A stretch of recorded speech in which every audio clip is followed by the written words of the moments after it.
സൂറത്ത് സുമറിൽ ഒരായത്തുണ്ട്. ഇന്നത്തെ കാലഘട്ടവുമായി ബന്ധപ്പെട്ട് ഏറെ ചിന്തിക്കേണ്ട ആയത്താണ്. വസീഖല്ലദീന കഫറു ഇലാ ജഹന്നമ സുമറ. കാഫറുകളായ നിഷേധിച്ച ആളുകൾ കൂട്ടം കൂട്ടമായി നരകത്തിലേക്ക് വരുന്ന ഒരു സന്ദർഭം വിഷ്വലായിട്ട് പഠിച്ചത് നമ്മളോട് പറയുന്നുണ്ട്. ഹത്ത ഇദാ ജാഉഹ ഫുതിഹത് അബ്വാബുഹ. അങ്ങനെ അവർ അതിലേക്ക് വരുമ്പോൾ അതിൻ്റെ വാതിലുകൾ അങ്ങ് തുറക്കും. അപ്പോൾ അവരുടെ കാവൽക്കാർ വന്ന് ചോദിക്കും, വഖാല ലഹും ഖസനതുഹ അലം യഅതികും നദീർ. നിങ്ങൾക്ക് വാൺ ചെയ്യാൻ താക്കീതുകാർ നിങ്ങളുടെ അടുത്ത് വന്നില്ലായിരുന്നോ? അവരെല്ലാവരും പറയും, ബല, അതെ, ഖദ് ജാഅന നദീർ, ഞങ്ങളുടെ അടുക്കൽ കാവൽക്കാർ വന്നിരുന്നു. പക്ഷേ സൂറത്തുൽ മുൽക്കിൽ അതിനെ ബാക്കി പറയുന്നുണ്ട്, മാ നസ്സലല്ലാഹു മിൻ ഷൈഇൻ. പടച്ചതമ്പുരാൻ ഒന്നും ഇറക്കിയിട്ടില്ല, അതൊക്കെ വ്യാജമായിരുന്നു.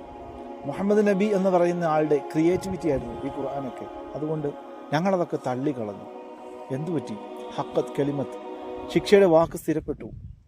കൂട്ടം കൂട്ടമായി നരകത്തിലേക്ക് പോകുന്ന ഒരു രംഗം നമ്മളെ കാണിക്കുന്നുണ്ട്. നമ്മളെത്ര ഭാഗ്യവാന്മാരാണ്. പഠിച്ചവൻ നമ്മളെ കാക്കട്ടെ.